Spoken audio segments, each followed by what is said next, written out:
दोस्तों, आज हम एक्सप्लेन करने वाले बेहद शानदार एक्शन एडवेंचर और फैंटेसी से भरपूर मूवी की कहानी को तो चलिए शुरू करते हैं। मूवी की शुरुआत में हमें बताया जाता है कि 6 सालों की खतरनाक ट्रेनिंग से गुजरने के बाद एक योद्धा बनता है, जिसे ब्लैक स्कॉर्पियन कहा जाता है, जिन्हें बाद में राजा की सुरक्षा के लिए बॉडीगार्ड के तौर पर रखा जाता है। वर्तमान समय में सबसे खतरनाक और ताकतवर ब्लैक स्कॉर्पियन योद्धा का नाम असुर है, जो अपने बेटे माथायस को समझा रहा होता है कि तुम अभी छोटे हो और ब्लैक स्कॉर्पियन योद्धा बनना इतना आसान नहीं है, और इसीलिए कल होने वाली ब्लैक स्कॉर्पियन की प्रतियोगिता में तुम नहीं जाओगे। इतना कहकर असुर वहां से चला जाता है। लेकिन मैथ्यू भी अपने पिता की तरह एक ब्लैक स्कॉर्पियन योद्धा बनना चाहता था। इसीलिए वो अपने पिता की बात को नजरअंदाज करके अगले दिन उस प्रतियोगिता में शामिल हो जाता है। इसके बाद हमें सेनापति सरगोन को दिखाया जाता है, जो उस प्रतियोगिता में भाग लेने वाले 24 बच्चों से कहता है कि इस ट्रेनिंग को पास करने वाले 12 बच्चों को ब्लैक स्कॉर्पियन योद्धा बनाने के लिए भेजा जाएगा और बाकी इस कंपटीशन में मारे जाएंगे। इसके बाद सेनापति सरगोन फाइट शुरू करने का आदेश देता है और उन सभी कैंडिडेट के बीच फाइट शुरू होती है। अब हम माथायस को देखते हैं। फाइट के दौरान उसके सामने उसकी दोस्त लायला आ जाती है। मैथ्यू उसे वहां पर देखकर खुश हो जाता, लेकिन तभी सरगोन लायला को देख लेता है और इसके बाद सरगोन उसे पकड़कर सजा देने लिए लेकर जाने लगता है, क्योंकि इस प्रतियोगिता में लड़कियों को भाग लेने की इजाजत नहीं है। यह देखकर मैथ्यू लायला को बचाने के लिए सरगोन से भिड़ जाता है और भागने लगता है, लेकिन सरगोन के सिपाही उसे पकड़कर सरगोन के सामने पेश करते हैं। अब सरगोन मैथ्यू की गर्दन काटने के लिए आगे बढ़ता है। तभी अचानक वहां पर असुर भी आ जाता है और उससे कहता है कि वो अभी बच्चा है, उसे छोड़ दो। हम कल मिलते हैं, क्योंकि आज मेरा लड़ने का मूड नहीं है। ये सुनकर सरगोन असुर पर अटैक कर देता है और उन दोनों में फाइट होने लगती है। तभी वहां पर किंग आकर फीटो रोकने के लिए कहते हैं और साथ ही वह असुर से कहते हैं कि तुम्हारे बेटे ने गलती की है और इसकी सजा के तौर पर है उसे ब्लैक स्कॉर्पियन की ट्रेनिंग में भेजा जाएगा। होगा असुर इसके लिए राजी नहीं था, लेकिन वह राजा को निराश नहीं करना चाहता था। तभी हम सरगोन को देखते हैं, जो असुर को वार्निंग देते हुए कहता है कि तुम्हें इसकी कीमत चुकानी पड़ेगी। अब रात होने पर जब असुर सो रहा होता है, तब अचानक जहरीले बिच्छू आकर उस पर अटैक कर देते हैं, जिससे असुर तड़प तड़प कर मर जाता है। यह देखकर मैथ्यू दुखी हो जाता है और सरगोन से अपने पिता की मौत का बदला लेने की ठान लेता है, क्योंकि वह जानता था कि सरगोन ने ही काली शक्तियों का इस्तेमाल करके उसके पिता को मरवाया है। अब मैथ्यू ब्लैक स्कॉर्पियन योद्धा बनने के लिए ट्रेनिंग में शामिल हो जाता है। इसके बाद हमें 6 साल बाद का सीन दिखाया जाता है, जहां पर मैथ्यू ब्लैक स्कॉर्पियन योद्धा बनकर लौटता है। जब वह सभी अपने राज्य वापस लौट आते हैं, तब राज्य के सभी लोग खुशी से उनका स्वागत करते हैं। तभी वहां पर सरगोन अपने सिपाहियों के साथ आता है, जो कि अब सेनापति से राजा बन चुका है। सरगोन उन सभी योद्धाओं को राज्य के प्रति वफादार रहने की शपथ दिलाता है। तभी हम मैथ्यू के भाई नोहा को देखते हैं, जो मैथ्यू को बताता है कि सरगोन ने राजा को मारकर इस राज्य पर अपना कब्जा जमा लिया है। इसके बाद सरगोन सभी योद्धा को देखता है। तभी उसे मैथ्यू दिखाई देता है और वह उसे तुरंत पहचान लेता है। इसके बाद सरगोन मैथ्यू से कहता है कि कल तुम्हें महल में आना होगा। मैं देखना चाहता हूं कि तुम मेरे लिए लॉयल हो या नहीं। अब अगले दिन मैथ्यू सरगोन के महल में प्रवेश करता है, जहां पर उसे बहुत सी खूबसूरत लड़कियां दिखाई देती हैं। इसके बाद मैथ्यू अखाड़े में चला जाता है, जहां पर सरगोन एक योद्धा से फाइट कर रहा होता है, लेकिन वह योद्धा सरगोन के आगे ढेर हो जाता है। इसके बाद सरगोन मैथ्यू को अपने पास बुलाकर उससे कहता है कि यह सभी मेरे पर्सनल बॉडीगार्ड हैं और ये मेरे लिए जान भी दे सकते हैं। अब सरगोन अपने गार्ड से कहता है कि क्या तुम मेरे लिए अपना हाथ काट सकते हो। उसके कहते ही वह गार्ड अपने हाथ में छुरा भोंक लेता है। अब सरगोन मैथ्यू से कहता है कि आगे की बातें हम कल करेंगे। इसके बाद उसका गार्ड मैथ्यू को खूबसूरत लड़कियों के साथ रात बिताने के लिए छोड़ जाता है। अगले दिन सरगोन मैथ्यू के भाई नोहा को बुलवाता है, जिसे बंदी लिया गया है, और मैथ्यू से कहता है कि इस लड़के ने पूरे राज्य में यह अफवाहें फैला दी हैं कि मैंने ही राजा की हत्या की है, और इसलिए मैं चाहता हूं कि तुम इसकी गर्दन काटकर अपनी लॉयल्टी का प्रमाण दो। इस पर मैथ्यू उसके आदेश का पालन करने का दिखावा करता है और नोहा को मारने की बजाय वो उसके गले की जंजीर को काट देता है, जिसके बाद वो दोनों भाई सरगोन के सिपाहियों पर टूट पड़ते हैं। उन्हें मारने के बाद मैथ्यू अपने पिता की मौत बदला लेने के लिए सरगोन पर भाले से अटैक करता है। लेकिन सरगोन अपनी जादुई शक्तियों का प्रयोग करके भाले को रोक लेता है और उसे मैथ्यू की तरफ मोड़ देता, जिससे मैथ्यू तो बच जाता है। लेकिन यह देखकर मैथ्यू हैरान हो जाता है और फिर तुरंत नोहा के साथ खिड़की से कूद जाता है और एक सिपाही से घोड़ा छीनकर वहां से भागने लगता है।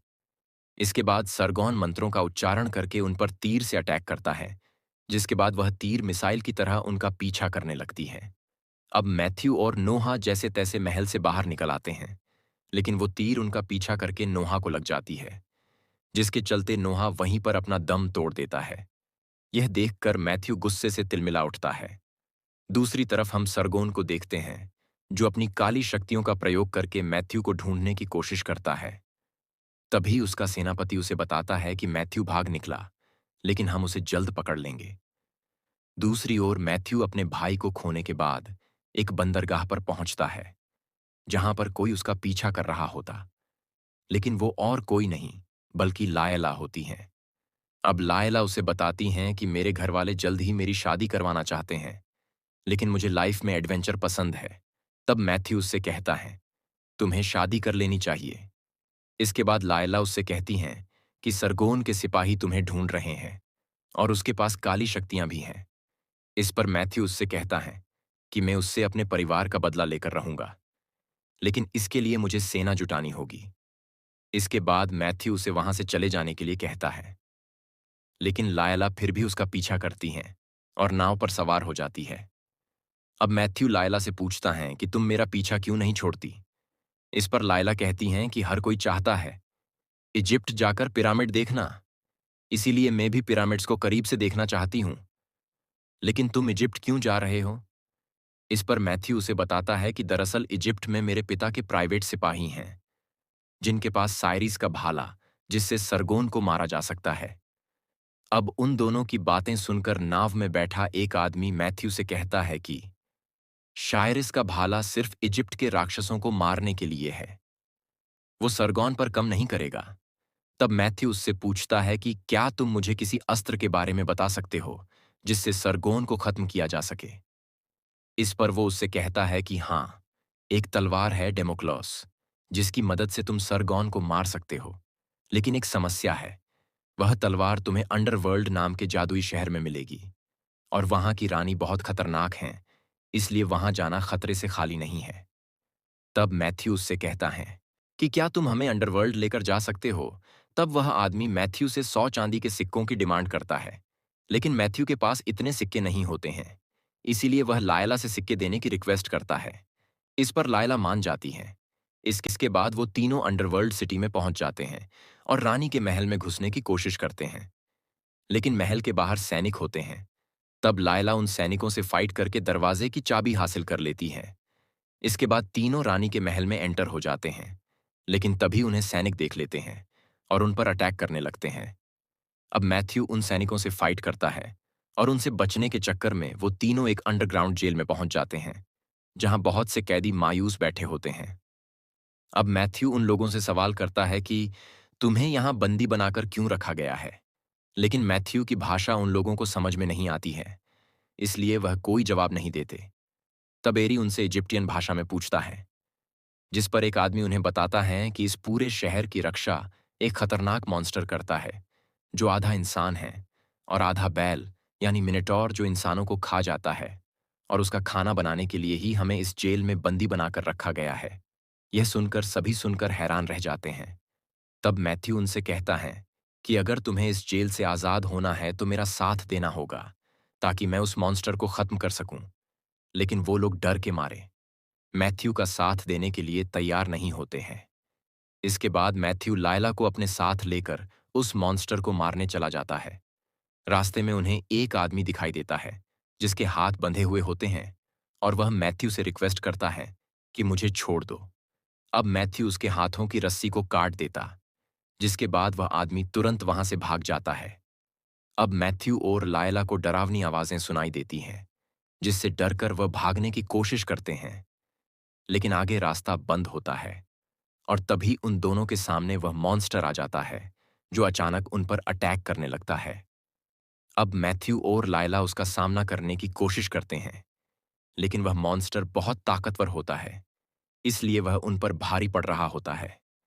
तभी वहां पर जेल के बाकी लोग भी आ जाते हैं और उस मॉन्स्टर पर पत्थर फेंकने लगते हैं। तब वो उनमें से एक आदमी को पकड़ लेता है और उसे मार डालता है। इसी मौके का फायदा उठाकर मैथ्यू पीछे से उस पर अटैक करता है और उसके अंदर अपनी तलवार घुसेड़कर मॉन्स्टर को मार डालता है। इसके बाद मैथ्यू उन लोगों को उसका साथ देने के लिए थैंक्स कहता है। तब एरी उन लोगों के लीडर से कहता है कि हम अंडरवर्ल्ड सिटी जा रहे हैं, क्या तुम लोग भी हमारे साथ आना चाहोगे? इस पर वह लीडर एरी से कहता है कि उस जगह से जिंदा लौट पाना आसान नहीं है। तब एरी उनसे कहता है कि अंडरवर्ल्ड में तुम्हें बहुत सारा खजाना मिल सकता है। यह सुनकर वह लीडर उनके साथ चलने के लिए मान जाता है। इसके बाद एरी मैथ्यू को बताता है कि इस जगह पर एक सीक्रेट चैम्बर है जहां हम चाइना पहुंच सकते। अब वो सभी लोग एक चैम्बर में चले जाते हैं।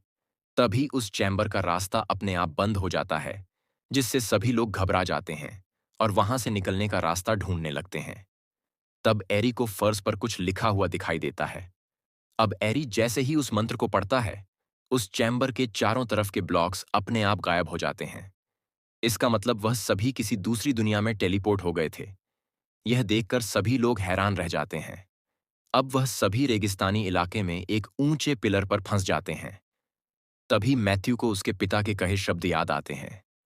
अब मैथ्यू अपने पिता की बातों पर विश्वास करके जैसे ही अपने पैर को पिलर के बाहर रखता है, वहां पर एक स्टेप बन जाता है। लेकिन जब वह दूसरा पैर आगे रखता है तो सीधे नीचे गिर जाता है, लेकिन उसे कुछ नहीं होता, क्योंकि वह एक इल्यूजन होता है। इसके बाद वो सभी पिलर से नीचे उतर जाते हैं। तब एरी सभी को बताता है कि इस दुनिया में हमारे पास सिर्फ 1 घंटे का समय है और समय पूरा हो जाने पर हमें फिर से इस पिलर पर आना होगा, वरना हम सभी पत्थर की मूर्तियों में बदल जाएंगे। इसके बाद वो सभी आगे बढ़ने लगते हैं। तभी अचानक रेगिस्तान की जमीन से नुकीले पेड़ की शाखाएं निकलने लगती हैं। यह देखकर सभी लोग बहुत डर जाते हैं और कुछ ही देर में वह रेगिस्तान एक डरावने जंगल में बदल जाता है। अब एरी उन सभी को अपने शरीर पर धूल लगाने के लिए कहता है, ताकि उस जंगल के क्रिएचर उन्हें मरा हुआ समझे। इस पर सभी लोग उसकी बात मान लेते हैं। इसके बाद वो सभी आगे बढ़ते। तभी एक सांप जैसा क्रिएचर एरी को जकड़ लेता है, लेकिन उसी वक्त उनमें से एक आदमी उसे तलवार से काट देता है, जिससे एरी की जान बच जाती है। अब जैसे जैसे वह सभी आगे बढ़ते हैं, उन्हें वहां पर बहुत ही अजीब अधमरे इंसान नजर आते हैं, जिनकी बॉडी सड़ चुकी है, लेकिन फिर भी वह ज़ोंबी की तरह बिहेव कर रहे होते और उनके शरीर से कीड़े निकल रहे होते हैं। यह नज़ारा देखकर सभी के पसीने छूटने लगते हैं। अब वह फिर से आगे बढ़ते हैं, लेकिन वह जंगल एक एक करके मैथ्यू के लोगों की जान ले रहा होता है। अब उनमें से एक आदमी एरी से पूछता है कि तुमने कहा था कि हमें इस जगह ढेर सारा सोना और हीरे मिलेंगे, आखिर कहाँ हैं वो सब? वही मैथ्यू भी एरी से जादुई तलवार के बारे में पूछता है। तब एरी उन सभी को समझाता है कि यह दुनिया एक गेम की तरह है, जिसमें हमें सरवाइव करते हुए हैं हर एक स्टेज को पार करना होगा। इसके बाद सभी उसकी बात मानकर आगे बढ़ने लगते हैं, लेकिन उनमें से एक आदमी पीछे रह जाता है। उसे वहां पर सोने के आभूषण दिखाई देते हैं। लालच में आकर वह आदमी उन ज्वेलरी को उठा लेता है। तभी एक मॉन्स्टर उसे मार डालता है। अब उसकी चीख सुनकर उनका लीडर उसे ढूंढने चला जाता है और बाकी लोग आगे बढ़ते हैं। आगे जाकर उन्हें एक भूतिया गुफा दिखाई देती है। जैसे ही वह सभी लोग उस गुफा में प्रवेश करते हैं, वहां का माहौल डरावना हो जाता है और तभी उनके सामने अंडरवर्ल्ड की रानी प्रकट होती हैं। वह उन लोगों से सवाल करती कि तुम लोग कौन हो और यहाँ किस लिए आए हो। इस पर एरी उसे जवाब देता है कि हम चाइना जा रहे थे और शॉर्टकट लेने के चक्कर में यहाँ आ गए। यह सुनकर वो रानी उन्हें घुटने पर झुकने के लिए कहती है, लेकिन मैथ्यू ऐसा करने से इनकार कर देता है। यह देखकर रानी मैथ्यू को अट्रैक्ट करने की कोशिश करती हैं और उससे कहती हैं कि इस जगह पर मेरे नियम कानून चलते हैं। अब लायला रानी को मैथ्यू के करीब जाते देखकर उसे गालियां देने लगती है और उस पर अटैक करने के लिए अपनी तलवार निकाल लेती है। इसके बाद रानी के शरीर में कुछ बदलाव होने लगते हैं और फिर रानी और लायला के बीच फाइट शुरू हो जाती है। और इसी मौके का फायदा उठाकर एरी उस चाइनीज आदमी के साथ जादुई तलवार को ढूंढने लगता है। दूसरी ओर रानी स्टारेट अपनी काली शक्तियों का प्रयोग करके जमीन में एक गड्ढा क्रिएट कर देती हैं और लायला को उसके ऊपर हवा में लटका देती हैं। वही एरी को गुफा के एक चैम्बर में वह जादुई तलवार हवा में घूमती हुई नजर आती है, लेकिन तलवार ऊंचाई पर होती है। इसलिए एरी उस चाइनीज को अपने कंधे पर खड़ा करके तलवार लेने के लिए कहता है। लेकिन चाइनीज आदमी ठीक से खड़ा नहीं हो पा रहा था, लेकिन बहुत कोशिश करने के बाद आखिरकार वह उस तलवार को पकड़ लेता है। दूसरी ओर मैथ्यू रानी को तलवार मिलने तक अपनी बातों में उलझाकर रखने की कोशिश करता है। रानी स्टारेट मैथ्यू के करीब आने की कोशिश करती है। यह देखकर लायला रानी से कहती हैं कि मैथ्यू मुझसे प्यार करता है, तुम उससे दूर रहो। लेकिन मैथ्यू रानी की खूबसूरती के जाल में फंस चुका था, लेकिन वो लायला को चाहता था। इसीलिए मैथ्यू रानी को किस करने से मना कर देता है, जिससे रानी क्रोधित होकर लायला को गड्ढे में गिरा देती है। लेकिन उससे पहले ही मैथ्यू उसे पकड़ लेता है। तभी एरी तलवार लेकर आ जाता है और उसे मैथ्यू को दे देता है। लेकिन उनका समय अब खत्म होने ही वाला था, इसलिए सभी वहां से भागने लगते हैं। लेकिन चोरों का लीडर एरी को पकड़कर उससे पूछता है कि कहाँ है सोना और हीरे, तुमने वादा किया था। तब एरी उसे एक डायमंड रिंग की ओर इशारा करता है, जो कि एक मुर्दे के पास होती है। अब वह लीडर उस मुर्दे से वह रिंग छीन लेता है। इसके बाद वो सभी भागकर उस पिलर के पास आ जाते हैं, लेकिन वह लीडर समय रहते पिलर पर नहीं चढ़ पाता है, जिससे वो पत्थर में बदल जाता है और इसके बाद वो सभी फिर से उसी जेल में टेलीपोर्ट हो जाते हैं। दूसरी तरफ रानी स्टारेट सरगॉन के करीब आकर उससे कहती हैं, मैथ्यू ने अंडरवर्ल्ड में आकर मुझसे वो जादुई तलवार हासिल कर ली और अब वो तुमसे अपने पिता का बदला लेने आ रहा है और तुम्हें उस तलवार को मेरे पास वापस लाना होगा, क्योंकि वह तलवार मेरी दुनिया की ताकत है। उसके बिना अंडरवर्ल्ड खत्म हो जाएगा। इस पर सरगॉन उससे कहता है कि इसके लिए मुझे और शक्तियों की जरूरत होगी। अब रानी उसके टकले पर एक बूंद खून गिराती है, जिससे सरगॉन के अंदर स्कॉर्पियन किंग की पावर आ जाती है। लेकिन साथ ही रानी स्टारेट उससे कहती है कि इस शक्ति के बदले तुम्हें मुझे हजारों लोगों की बलि देनी होगी। अब सरगॉन रानी के ऑफर को एक्सेप्ट कर लेता है। दूसरी तरफ मैथ्यू, लायला, एरी और वो चाइनीज चारों वापस अपने राज्य लौट आते हैं और चुपके से शहर में घुस जाते हैं। लेकिन उस शहर के लोग कहीं जा रहे होते हैं। तब मैथ्यू बच्चों को अपने पास बुलाकर उनसे पूछता है कि यहाँ क्या चल हो रहा है। इस पर वो बच्चे उन्हें बताते हैं कि राजा सरगॉन ने शहर के सभी लोगों को अरेना में इकट्ठा होने का आदेश दिया है। तभी वहां पर एक सैनिक आकर उन बच्चों को अपने साथ लेकर जाता है। इसके बाद मैथ्यूज और एरी छिपकर सरगॉन के महल में घुसने की कोशिश करते हैं। वही लायला और चाइनीज आदमी अरेना में चले जाते हैं। अब जैसे ही मैथ्यू और एरी महल में घुसने की कोशिश करते हैं, सरगॉन के सैनिक उन्हें रोक लेते हैं। तब मैथ्यू उस तलवार के एक ही अटैक से सभी की तलवारों को काट देता है। यह देखकर उन सिपाहियों के पसीने छूट जाते हैं और उन्हें अंदर जाने का रास्ता दे देते हैं। दूसरी तरफ लायला और चाइनीज अरेना के अंदर चले जाते हैं, जहां पर हजारों की संख्या में लोग होते हैं। अरेना के मैदान में 4 मटके रखे होते हैं, जिनमें तेल भरा होता है और उन्हें एक ऐसे यंत्र के द्वारा जोड़ा गया था जिससे तीर मारा जाए तो एक साथ में सभी मटके टूट जाएंगे और फिर उनमें से तेल निकलकर वहां पर बनी छोटी नलियों के रास्ते पूरे अरेना में फैल जाएगा। यह देखकर लायला और चाइनीज हैरान हो जाते हैं और फिर वो दोनों सभी लोगों को अलर्ट करने लगते हैं। तभी एक सिपाही उस यंत्र पर तीर चला देता है, जिससे मटके टूट जाते हैं और उनमें भरा तेल उन नालियों के रास्ते बहने लगता है। उसी दौरान सरगॉन के सिपाही लोगों पर तेल गिराने लगते हैं, जिसके चलते वहां पर भगदड़ मच जाती है। लेकिन अरेना के सारे दरवाजे पहले ही बंद कर दिए जाते हैं। दूसरी तरफ मैथ्यू एरी को रुकने के लिए कहता है ताकि वह सुरक्षित रहे, लेकिन वह चुपके से महल में घुस जाता है।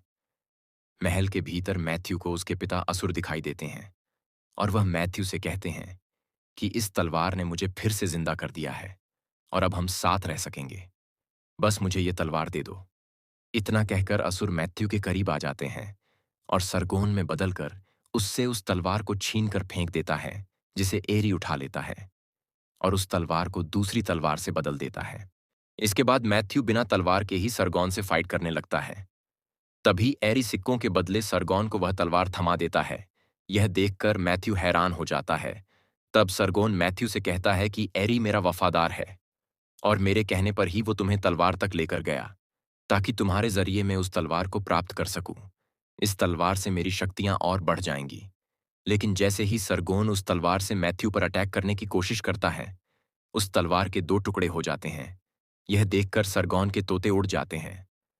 तब एरी मैथ्यू को असली तलवार देता है और सरगोन से कहता है कि इन सिक्कों के लिए मेन मैथ्यू जैसा दोस्त नहीं खोना चाहता।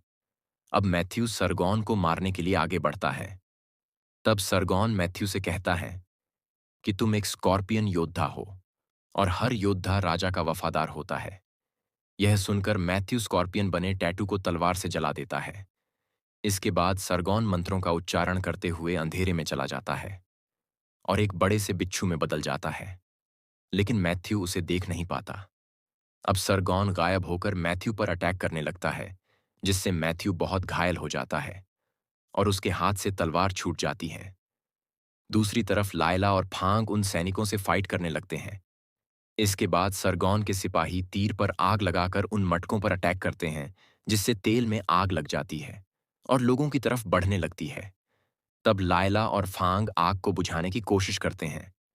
वहीं दूसरी तरफ मैथ्यू तेल के मटके को उस बिच्छू के ऊपर फेंकता है, जिससे बिच्छू दिखाई देने लगता है और अब मैथ्यू उस तलवार को उठा लेता है।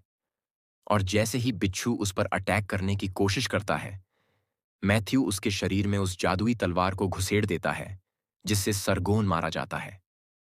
वही लायला और फांग जैसे तैसे करके उस आग को बुझा देते हैं, जिससे सभी लोग बच जाते हैं और खुश होकर उनके लिए तालियां बजाने लगते हैं। तभी रानी स्टारेट भी आ जाती हैं और मैथ्यू से उस तलवार को ले लेती हैं और उससे कहती हैं कि तुम मुझे बहुत पसंद आए, इसलिए तुम्हें छोड़ रही हूं। लेकिन मैं जानती हूं, एक दिन तुम खुद मेरे पास आओगे। इतना कहकर रानी वहां से चली जाती है और तभी मैथ्यू बेहोश हो जाता है। फिर 3 दिन बाद उसे होश आता है। इसके बाद शम्स नाम के आदमी को उस शहर राजा बना दिया जाता है, क्योंकि मैथ्यू हमेशा एक योद्धा की तरह जीना चाहता था और इसलिए वह लायला को अलविदा कहकर फिर से खतरों से भरे सफर पर निकल पड़ता है। और इसी के साथ यह मूवी यहीं पर खत्म हो जाती है।